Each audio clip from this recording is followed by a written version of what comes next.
Okie dokie, a podcast for those addicted to the study of Scripture.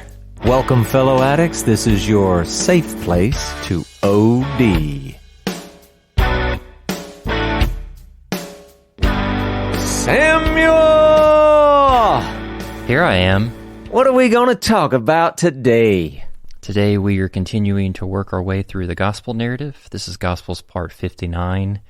Last week we wrapped up the controversial and very difficult chapter of John 6 about the bread of life and what that means to abide in the Father, how Jesus shows that perfectly through his own life, and he's calling us as followers to do that as well.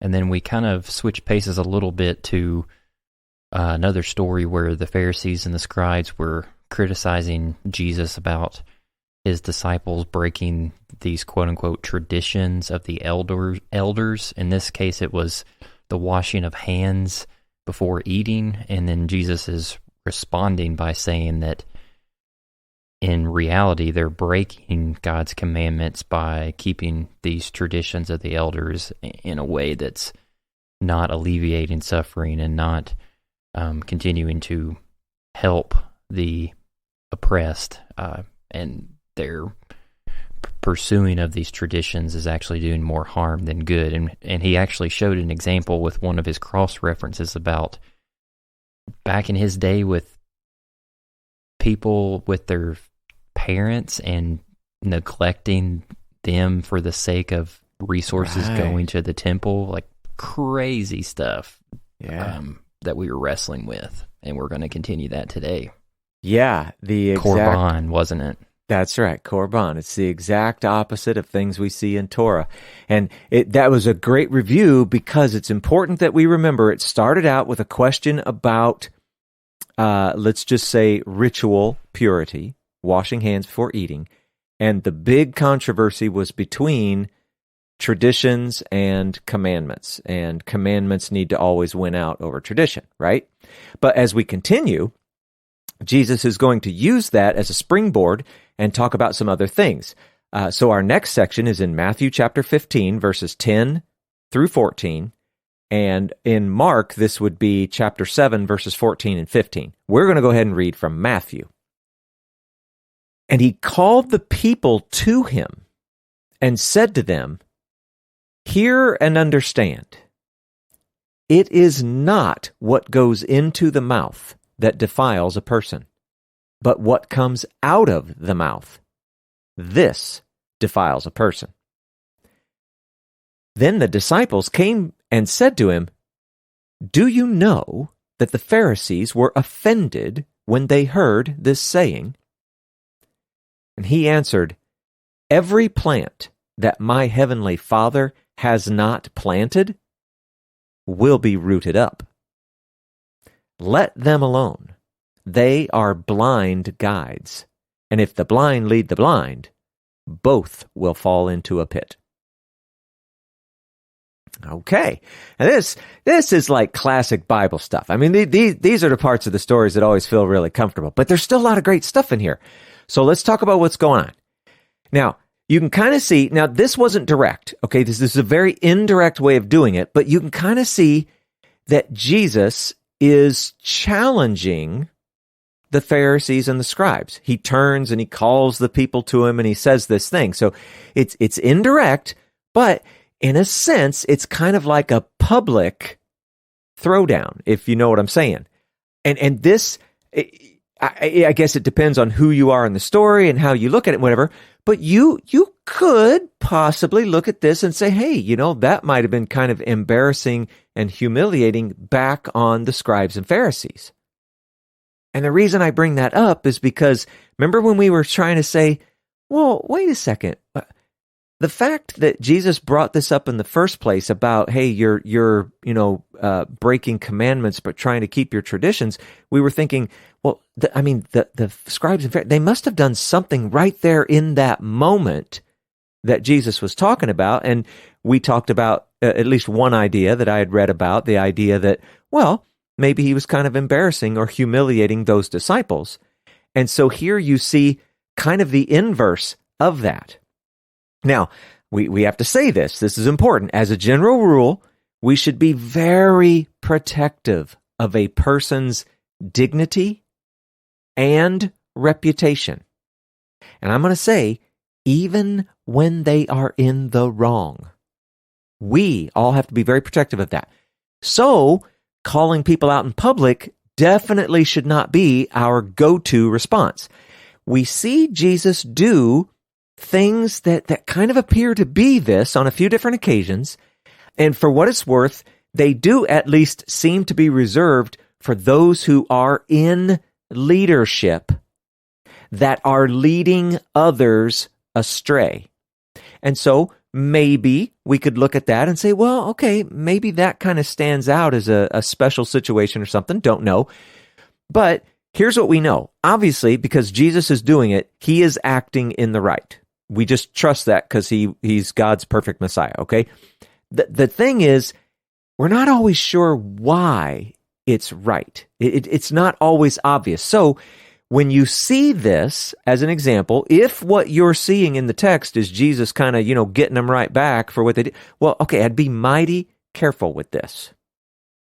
On one hand, we shouldn't be afraid to be bold when it's necessary and use it, but we got to be careful. And I'm going to say it again. We should be protective of other people's dignities and reputation. And that's convicting in today's age when we think about, I'm not even being specific, just how much calling out of others that goes on in public and how God's standard calls us to something much higher than that. And there's even a sense within some of those circles that they're doing it in the right by calling out the injustice, but here it seems Jesus is pushing the limit to say, like, yeah, you can call out injustice, but like when only necessary, like should it be done publicly, privately is the more respectful way to honor that person. Exactly. Yeah, and I mean, I don't know about the rest of the world, but in American culture, I would probably call it the last 6 decades have just been horrible for this. We have gotten worse and worse and worse and worse about just ripping each other to pieces publicly. It's a mess. It's wrong.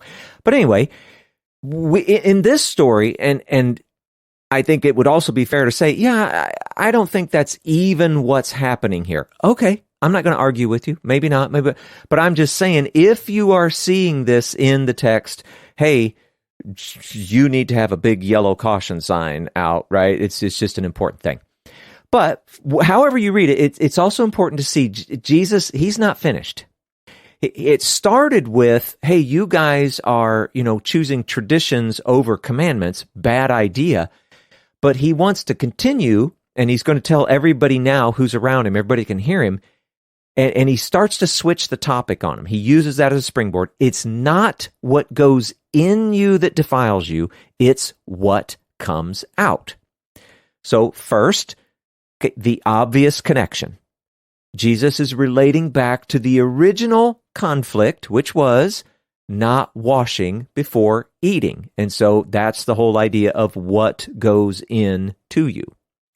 Now, the Pharisees and scribes, they're suggesting that this was defiling. And what did they mean by that? They meant that it made a person impure.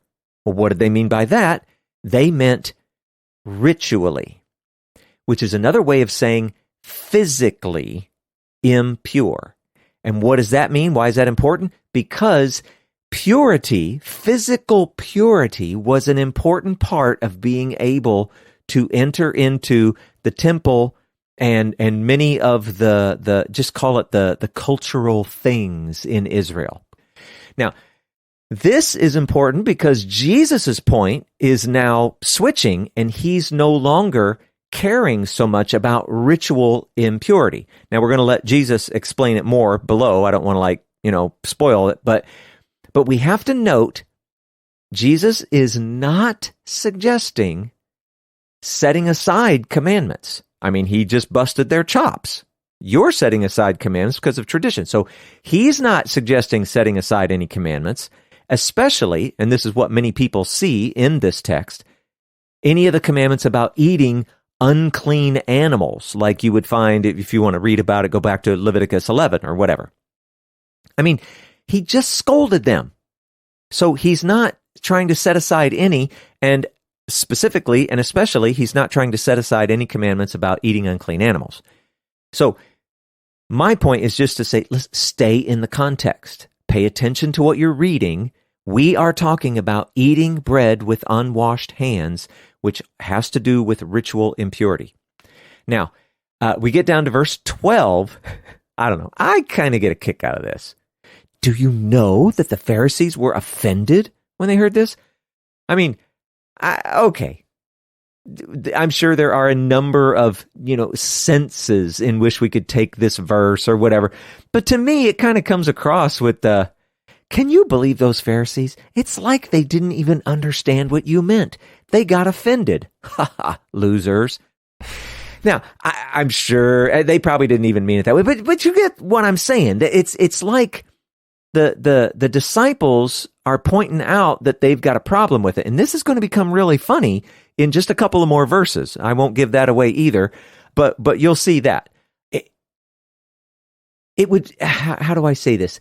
It could be, when we say that they're offended, maybe they took it personally and they were offended that way. Or maybe what they're suggesting is that the scribes and Pharisees, they're disagreeing with the teaching, like they're considering him to be a false teacher or something like that. We don't exactly know what they mean when they say that they were offended. And so we kind of got to leave a little room there.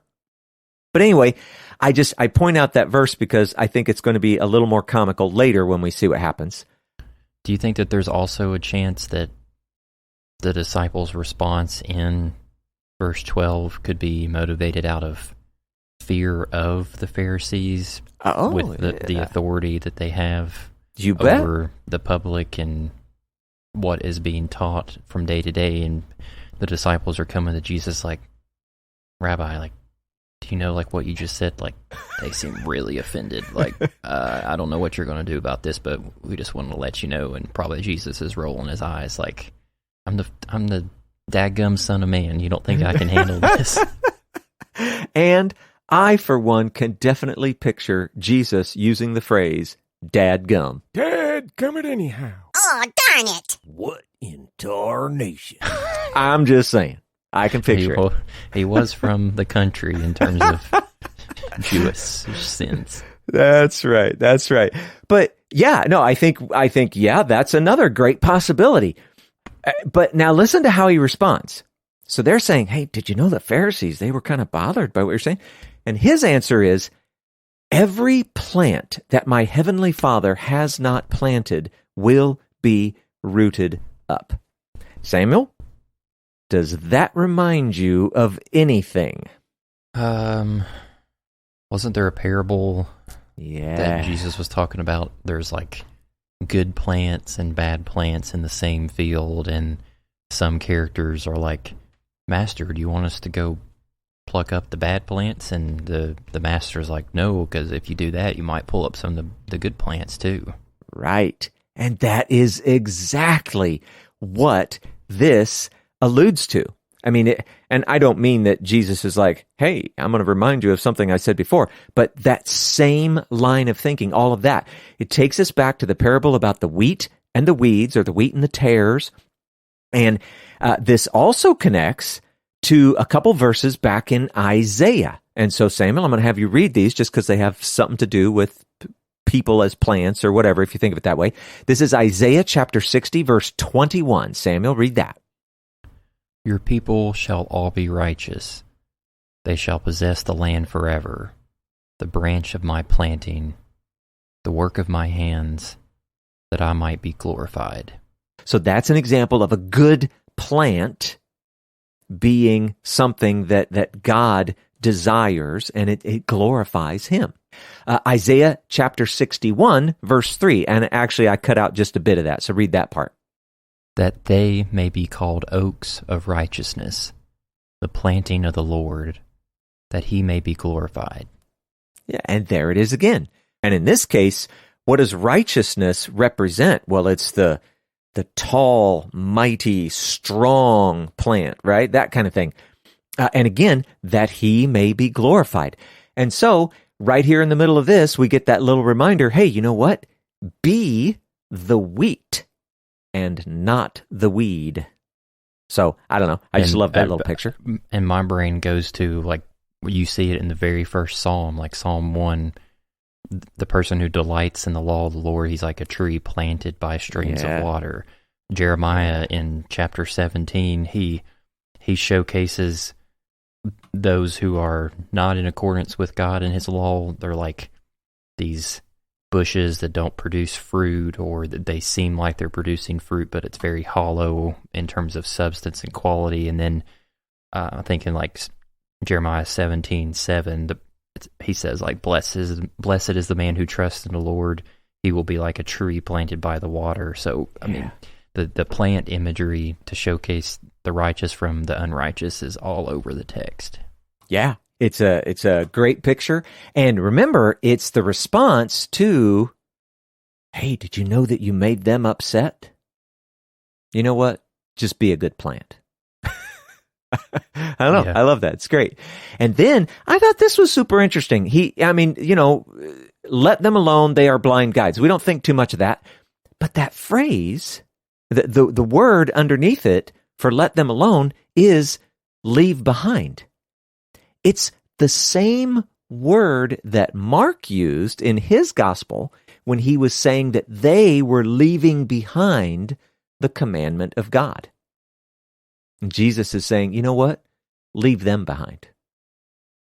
I thought that was super cool. Little things in the text you don't think of. But anyway, he says to leave them alone because they're blind guides. And we've talked about this before. I think it was toward the end of the Sermon on the Mount. Here it is, Luke 6:39. And here, they aren't seeing what Jesus is showing them. And I think that this is possibly a willful blindness. But this is made worse. Why? Because they are the leaders of the people. And so when you've got self-will or unteachableness or, arrogance, whatever you want to put in there, it's going to lead to destruction, which is, falling into a pit. And the reason that that's so bad, especially for leaders, is because those following them will also fall into the pit. They're going to suffer the same fate. So, I don't know. This is a good little section. This is like classic gospel stuff. So, people should be feeling right at home right about now. Mm-hmm. I think it's also kind of surprising that phrase, the blind leading the blind. I wonder how many people realize that that's in the Bible. Like, right? It's such a commonly used phrase, and yet here it is in the divine text. Yeah. You know what? I think you're right. There's a bunch of those little phrases. People have no idea where they come from. That's good. All right. So the next section, we're continuing the story, so we may as well keep going. It's in Matthew chapter 15, verses 15 through 17, and Mark chapter 7, verses 17 to 19. And you know what? I'm going to switch over and read Mark this time. And when he had entered the house and left the people, his disciples asked him about the parable. And he said to them, then are you also without understanding? Do you not see that whatever goes into a person from outside cannot defile him, since it enters not his heart, but his stomach, and is expelled? And then Mark adds in parentheses, thus he declared all foods clean. Oh boy. Can you feel it, Samuel? I'm gonna tear that one up, right? Okay. Yeah. So, all right, but let's take this through one step at a time. So Mark, he's got them entering the house, and maybe they've gone back to Capernaum. I mean, the last we heard, they were in Gennesaret, but they've entered the house. Maybe they were staying somewhere there. I don't know, but we're going to go with, I think, because of where the story's headed, it's at least reasonable to think maybe they've gone back to Capernaum, Peter's house, even though we're not sure. But wherever they are, they're not. They're finally alone. Like the crowd is left outside, and this is what I was talking about before. They asked Jesus to explain what he meant by "it's not what goes in you that defiles you. It's what comes out. That's the very thing they were saying. Hey, did you know that the Pharisees were offended, that you said that thing? And they don't even know what it means. Right? It's just hilarious to me. But Jesus' response is great. He asks two questions. Are you without understanding? And I think that would make you a weed, a plant that's not planted by the Father. And number two, do you not see? Well, that would make you a blind guide. So, I mean, I don't know. Jesus, at times, he feels a little like there's a little tension in there, right? And this had to make them feel a little uneasy, I mean, they're asking, and Jesus, before he explains, he kind of takes a little dig. I don't know. Maybe I'm reading too much into that, but I at least want to say this out loud, because I don't know why these texts get this stuff attached to them and they just don't belong. Jesus is not abolishing any of the dietary laws or any of the purity laws. And how can I say that with such confidence? Because let's just be real. There are many, many, many, many, many, many, many people who disagree with me. And I believe that there are just so many things that we can disagree on, and it's okay. But this isn't one of them. Jesus is not abolishing dietary laws or purity laws. You know why? Because he couldn't be Messiah if he was. You can't argue that point. He was either sinless, perfect Messiah, or he wasn't. And if he was, he wasn't abolishing anything in the Torah. I'm just laying it out for you. You can argue it all you want, and you're just beating your head up against a wall.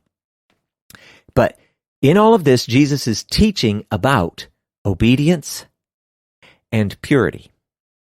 Now, remember, the Pharisees and the scribes, they were concerned about purity, but what were we trying to call that, Samuel? Which kind of purity? Ritual purity. Yeah, ritual purity. It's something that has to do with your physical body, and it has to do with, the temple and other religious things. And I say that in the best sense. Okay, so Jesus is explaining that this shouldn't really be of great concern outside the temple. Just like everyday life sort of circumstances. And what he's saying is that anything that enters the body, like through the mouth, and this is whether it is unclean in a ritually impure sense, like, I touched a dead body, or, my wife is on her period, or, whatever it might be. Or even in like the classic unclean sense, as in like pork is unclean food versus beef, which is not, or something like that. So, and this is a big thing, Samuel. Have we even talked about this before? There are two kinds of unclean, and this gets so confused in our English Bibles. There's unclean, like God, he just made a list. Here are some things you can't eat, and here are some things you can, so they called them clean and unclean. But this is about ritual purity, and it gets called clean and unclean also. So there's two different kinds. It's important that we know that. But here's where we were going. Anything that goes into the body, and it doesn't even matter what sense you're talking about it being unclean, when it exits the body, it's now clean again. And I'm giving people a second for that to sink in. See, the process of digestion and defecation, it's the cleanest word I could think of right there, results in clean. It cannot be called unclean in any sense that we've talked about. Now, I know that it's really counterintuitive to talk about poop and say that it's clean. And maybe for the sake of the podcast, we should, emphasize it by saying poop. But what we're saying is that it's not ritually impure. If it was on the way in, it's no longer once it comes out. And it's also true, if you ate pork and you weren't supposed to because you're Jewish, when it comes out, it's not pork anymore. And so in that sense, it's not unclean in any of that sort of way either. Now, I'm sure they're just like us. They didn't ever want to touch it or have it on them or any, whatever. But in terms of clean and unclean, the way we think of things in the Bible, boop, is clean. And so we just got to go there. All right. And so all of that means that Jesus' point is actually very simple. Regarding your life, your ordinary everyday life away from the temple and any other possible religious or ritual thing that you might be involved in, you shouldn't be overly concerned about that ritual impurity. We've seen in Jesus' life himself, he wasn't concerned about it. He was willing to become unclean. It was okay with him. It's not sinful. Now, this is especially true concerning food because your body, in a sense, undefiles it. It doesn't go into your heart. It goes into the toilet. But now that I've said that you know what? There's something we need to talk about what he is not saying. And I'm about to pick on an English translation. You ready, Samuel? As a general rule, and I know you've probably heard me in the podcast say things that, gee, I wish it would have been worded this way, or this one's not really giving you the right idea. Maybe it'd be better if it sounded like this or this. But I try to be careful with it because I don't want to be too picky. And here you can see I'm about to have a big problem with an English translation. And we usually read from the ESV in all of our podcasts. I'm not like throwing the baby out with the bathwater. But this one truly makes me angry because it is so wrong. So here we go. In parentheses, Mark includes, at least in most of your English Bibles, thus he declared all foods clean. This is suggesting, I know, you can hear it. You read it, it looks like, oh, well, there you go. Dietary laws are gone. No, that is so not in view here. And let's walk through this. First of all, when I read it, it said, it enters not his heart, but his stomach and is expelled. Well, that's a very nice way to say it, But if we want to be explicit, what it's actually saying is it goes into the toilet, just as I said a moment ago. That's what's actually in the text. So there's the thing that we were talking about where poop is no longer unclean or whatever, right? And second, the entire phrase, thus he declared, is literally just invented, made up out of nothing. It's not in the text at all. Jesus wasn't declaring anything, especially nothing concerning clean and unclean foods. The context, first of all, is ritual purity, has nothing to do with a list of foods that are off limits, right? Can't confuse those. But here's the thing, and we know this, and we give people a lot of room. We give them the benefit of the doubt because this is really hard. But the quotation marks aren't there, the question marks aren't there, the parentheses aren't there, the periods aren't there, all kinds of stuff. So we got to give them room. But here, to add, thus he declared, okay, that's way out of bounds. And this whole idea of all foods clean, well, he had just said that it goes into the toilet. All foods clean. We know that excrement is not an unclean thing in the ritual purity sense. So it's only referring to the result of bodily functions. And it's highlighting the folly of the concerns of the scribes and Pharisees. Once again, keeping it in context. And, I'll do what I always do. If I could rewrite it, it would read something more like that it goes into the stomach and it goes into the toilet, ritually cleansing all foods. Now, I know it technically doesn't say that, but it's way better than thus he declared all foods clean. But I'm just trying to give you the idea of what's going on in this passage so that you can understand what it's not saying. And that ultimately is going to, I hope, be clearer and flow more smoothly into what comes next. Yeah, that was a jam-packed section of text right there. I'm trying to grapple with a lot of things. I wanted to say a few minutes ago with maybe Jesus's seeming harshness towards his disciples back at the beginning with him saying, like, are you without understanding? Do you not see? Right. Keep in mind, we had just said previously that Jesus had already given a parable similar to this with the tares and the wheat.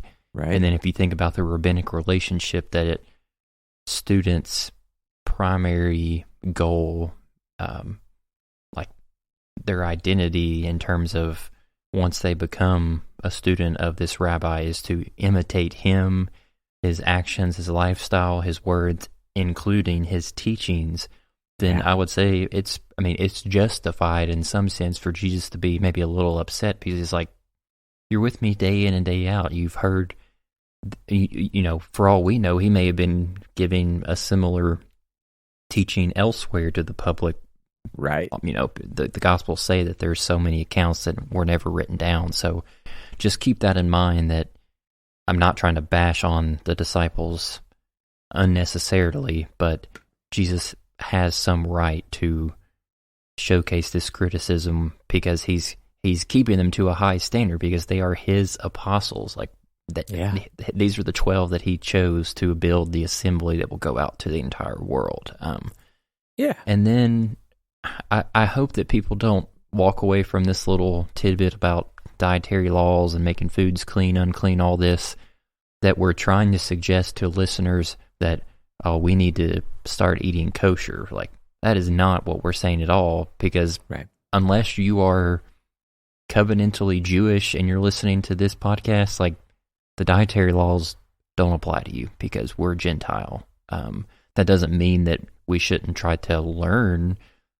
like things, wisdom within these dietary laws that we can use and apply to our lives so that we can continue to refine ourselves, set ourselves apart from the rest of the world. But we're not advocating that we need to start getting rid of all of non-kosher foods through this talk.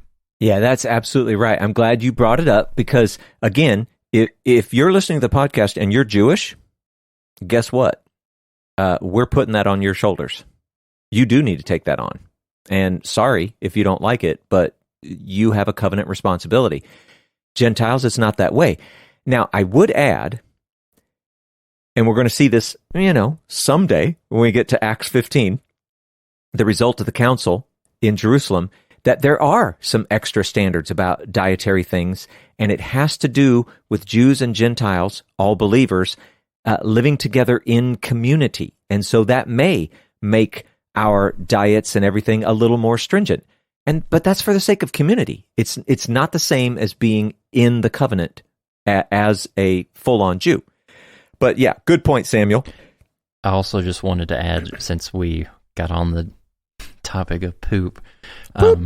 With you using that within this part of Jesus' teaching, I just did a quick search on Torah. You can go on Google and type Torah laws about pooping. I know it sounds ridiculous and hilarious, but there is actually a section in Deuteronomy that is specifically talking about soldiers when they're in the camp. It's Deuteronomy, chapter 23, verses 11 through 15, and it's some laws about how the soldiers are to conduct themselves within the camps that they're staying at, especially with this assumption that the presence of the Lord is in the midst of the camp. And I think it's just really interesting. I'm just going to read these two verses 13, 14, and 15. It says, "There shall be an area for you outside the camp where you may relieve yourself. With your gear you shall have a spike, and when you have squatted you shall dig a hole with it and cover up your excrement. Since Yahweh your God moves about in your camp to protect you and to deliver your enemies to you, let your camp be holy."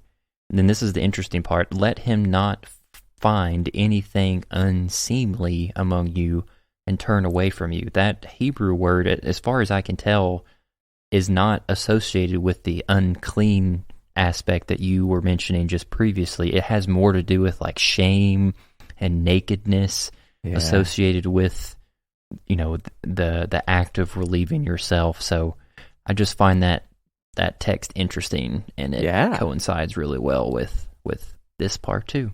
Yeah. See, we can say a lot of bad things about the internet, but That was a winner right there.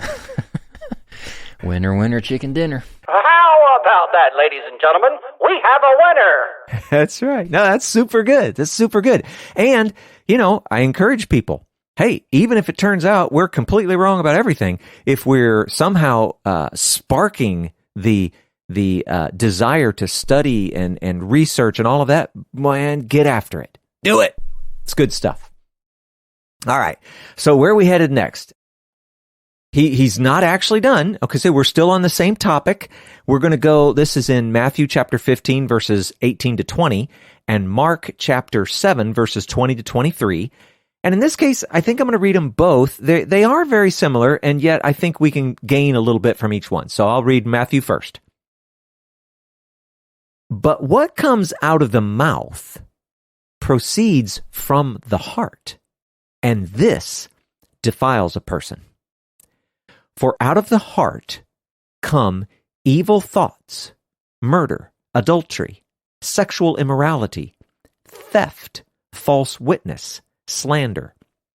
These are what defile a person, but to eat with unwashed hands does not defile anyone.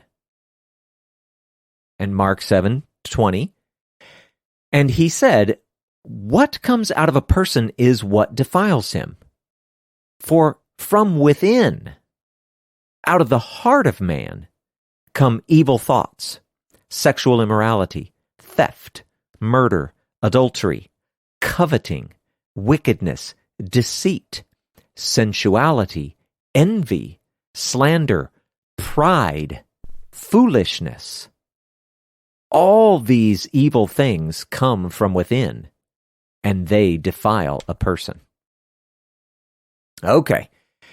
Now, I feel like I need to say something before we even get started on the list of things and all that, which we're not going to try to go through each one individually. But, okay, when it says heart, 21st century America, or I guess probably even the whole world for all I know, Samuel, what are we talking about when we say the heart?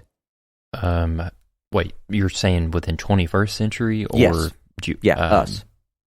I mean, some people take it literally, like that, or I know it has something to do with an emotional, mental aspect of yourself. And it's usually about the feels, my emotions. What that we think of it. Oh, that just hurts my heart. Oh, it makes my heart sing with joy, right? That kind of, it's emotional.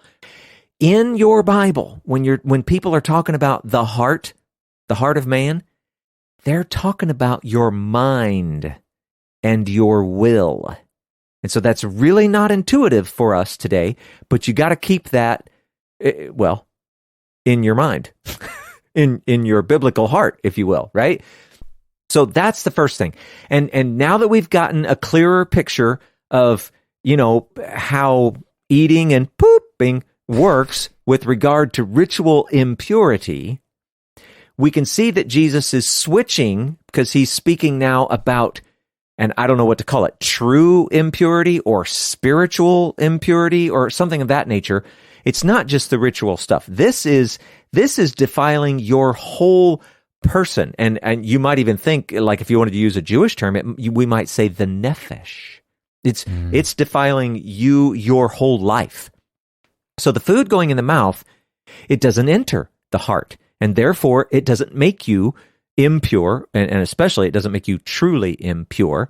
From the Pharisees' perspective, and the thing that they were protecting against, they were trying to keep people from becoming physically defiled. But Jesus' point is instead that this true impurity originates in the heart, and it's actually what comes out of your mouth. So you're truly defiled or spiritually defiled. And now I also have to say, he's saying it comes out of your mouth because where did this all start? You're not washing your hands before you eat. So we're talking about things going in the mouth. And so he talks about things going out the mouth. It doesn't mean it's limited to that. In reality, what we're talking about is your thoughts and your words and your actions. That's how it comes out. Okay? But anyway, when it comes out of your mouth, that's the defilement that we should all be really concerned about. Jesus's point is that defilement comes from within. And if if you really want to be all worried about defilement, hey, how about we repent instead of washing our hands before we eat, or at least in addition to, or something, right? And when we say repent, we're not talking about, like the modern day, I say I'm sorry or something. We say it over and over. This is returning to Torah. This is a Jew talking to Jews. That's what this means. And just real quick, I don't want people to potentially think that Jesus is setting up this system that's suggesting that only negative and bad things come out of the heart. Like we need to think about the other side. For out of the heart come, the aspects that imitate the character of God, like mercy, grace, forgiveness, generosity, abundance, all those things. He's just right now, he's focusing on, in the Jewish terms, you have your good inclination and your evil inclination, and he's focusing on the evil inclination right now. Yeah, and it also in your Bible, if you were a spring of water, you can't be both salty and fresh. You gotta pick one, but you can be salty or fresh. So it's a good point, Samuel. Good point. Yeah. So in this though, Jesus, oh my gosh, he lists all sorts of things that he considers true defilement or things that truly defile a person. It's a big list. And you heard me read them, and I don't have to do it again. If we're honest, one or more probably apply to us, right? But here's the beautiful thing. God has given instructions in the Torah, rules, stories, commandments, laws, etc., all of it, and they all relate to how to, quote unquote, fix every one of these things. It's all in there. God has expressed his will for mankind, how we should live in relation to God, and how we should live in relation to other men. It's all in his Torah. And if you want to be truly undefiled, there's your answer. And I'm going to repeat what you have already talked about, Samuel. Jews have a covenant obligation to do this. For Gentiles, it's more like a loving and merciful opportunity. It's like a treasure chest of gold. You need to take advantage of it. It's for your good. And the last thing I want to say, we can see it in this isn't about canceling any laws. This is about personal ethics. It's really important that we see it. Mm-hmm. Yeah, and my hope is that the listeners who hear that about this beautiful thing that God has given these instructions, commandments, laws, whatever, to help fix those problems, that it doesn't come across like it's formulaic, like, oh, I just need to do X, Y, and Z, and then everything will be fixed. I don't think that God's commandments and laws necessarily should be treated like that 100% of the time. And nope. What I'm getting at is, like, God gave the laws to Moses to give to Israel on Sinai, and then it was appointed to judges, people, whatever, to interpret them, and then that's what resulted in those extra biblical resources that we've mentioned and recommended, like the Midrash, the Talmud, Mishnah, and all those things. In some, it shows the layers upon layers of wisdom found within the Torah, and like as you do that digging, those stories behind the laws I don't know, the way that I can describe it for myself, it like reveals the error within yourself, and like the graciousness of God to show you a different way, rather than it being like X produces Y, end of story. Like it's a journey that the law takes you on in order to show you how to do repentance. So I'm just saying that the system of pursuing the instructions is much more organic and dynamic than that the statement itself seems to be suggesting. Yeah, it's good, Samuel. It always makes me think that, all of us were created in the image of God. And so there's a sense in which all of us deserve some measure of dignity and respect just for that alone.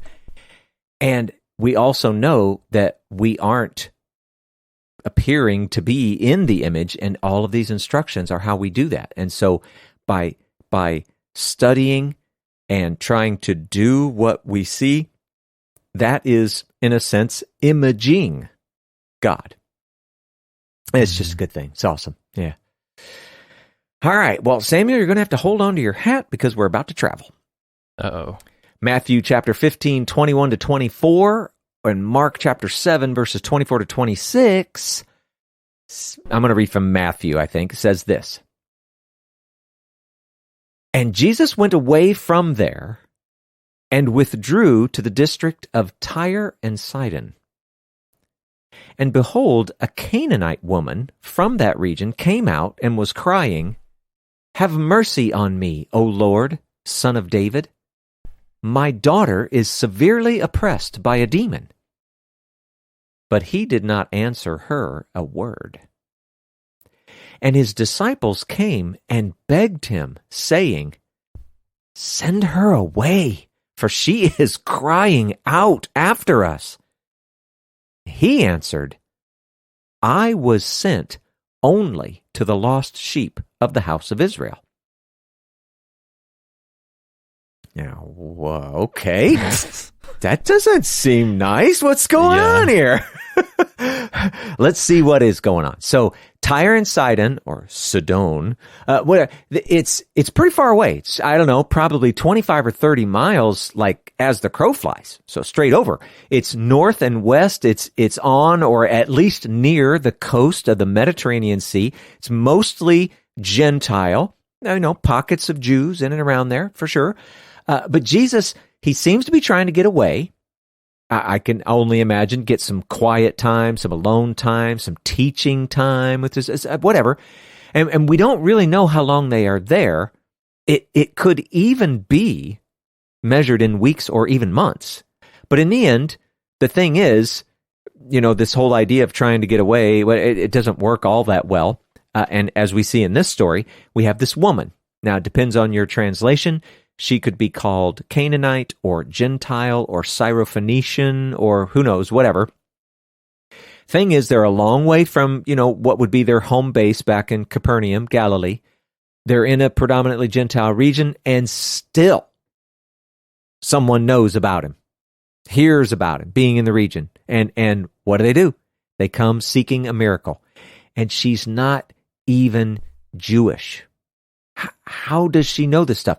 And we could look back and we can go, well, she's in the region where a couple of the Bible stories are, so maybe she knows a little bit of one of the old stories about Elijah and the widow in Zarephath, which was a region in and around Sidon.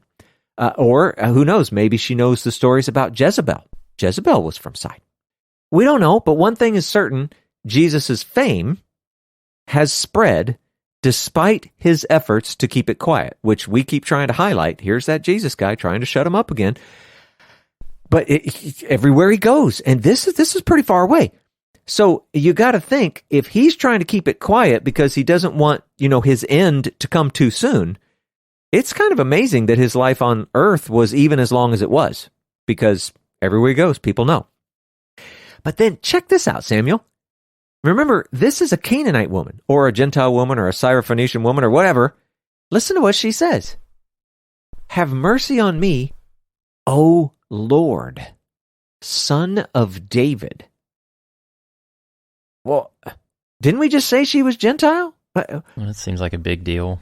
Yeah, these are very messianic titles. How does she know this stuff?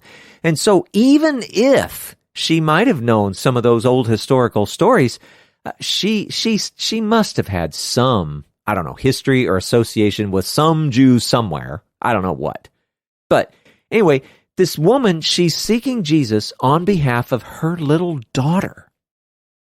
Her little daughter, severely oppressed by a demon or an unclean spirit, depending on what you're reading. For her behavior, totally understandable. But Jesus ignores her. And I mean, as the story, you might even say he then refuses to do anything for her or for this little girl. Now, Samuel, doesn't that seem strange? Doesn't that seem weird? Yeah, I mean, my timeline's messed up, so now I don't know whether I'm spoiling stuff or not like I did last week, but it reminds me of that story that Jesus had that interaction with the woman about the dogs and him saying, like, it's not good to give food at the table to the dogs, and the woman's like, well, yeah, but, like, even, like, dogs come to ask for crumbs or whatever. It's the same kind of setup, it seems like. It's so close to the same that it's actually the rest of the story. Oh, no. I did it again. We're just going to call you a prophet. Yeah. We're just giving you the benefit of the doubt. That's good stuff.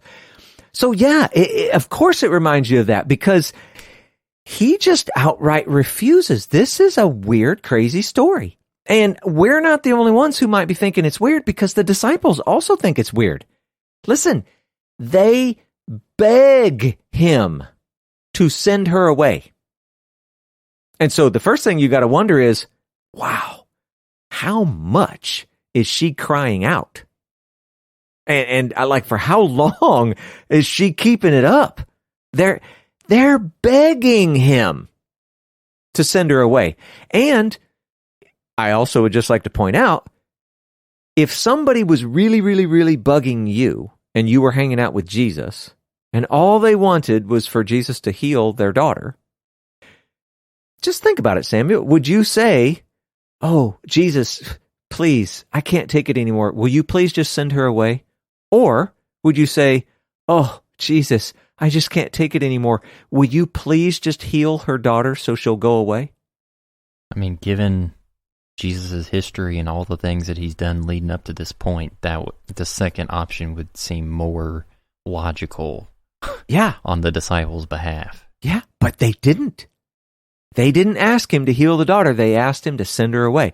I just think that's also weird. Yeah, there's an equal amount of ouch going on from the disciples as Jesus' response is. Right, yeah. So, no matter who you are reading this, you got to feel sorry for this woman. I mean, what mom wouldn't be doing this very same thing?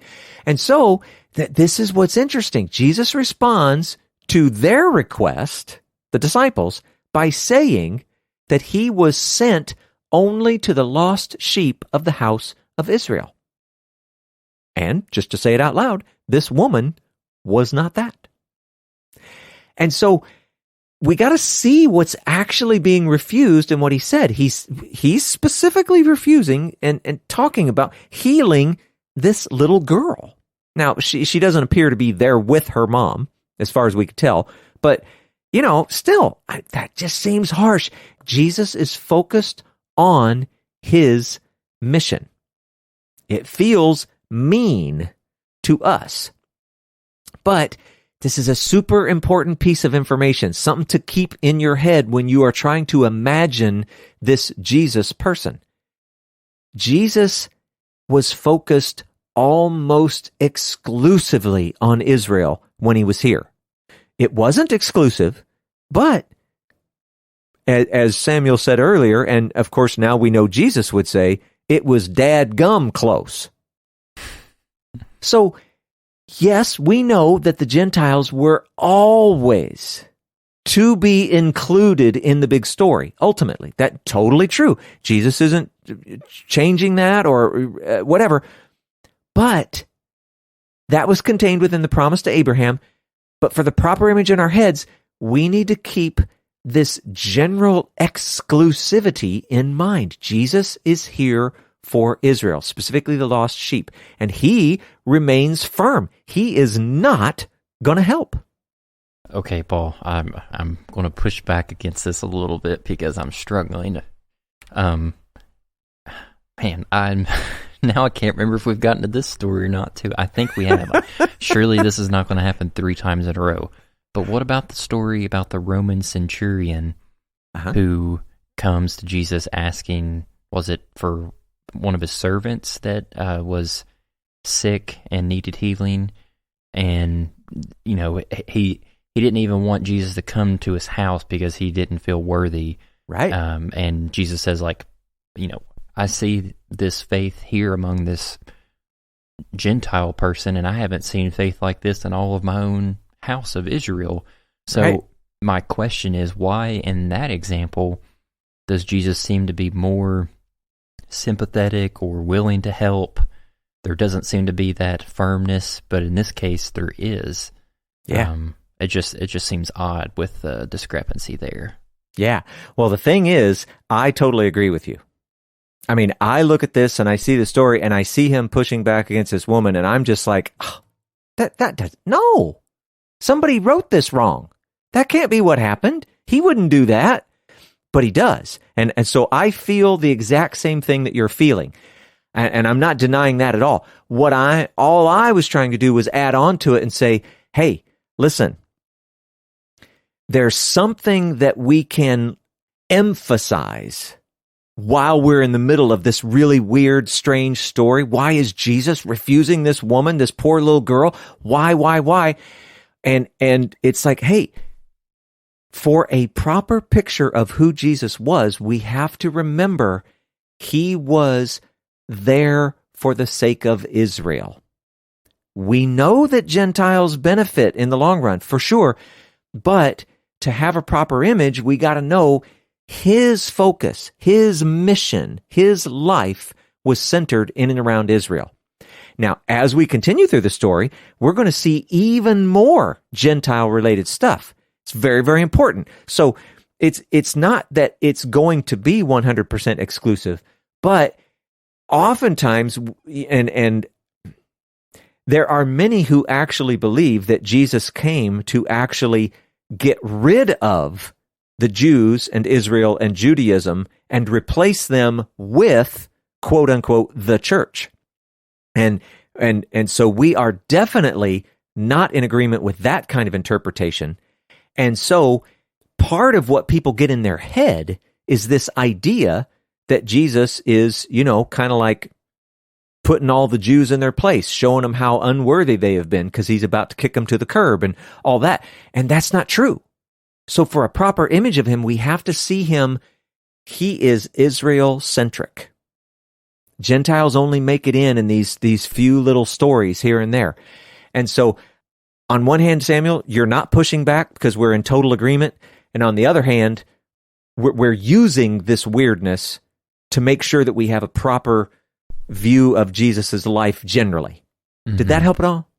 I think so. And while you were saying all those things, what came to mind as another possible alternative is, we see throughout the entirety of the Gospels, Jesus's priority of showing respect and dignity to women in a culture that, that it very different than our modern times. Let's just say that it was radical. It seemed radical for how he even let like Martha and Mary, like Mary sitting down at the feet of Jesus, suggest that he was letting her be like a disciple in some sense of learning from him.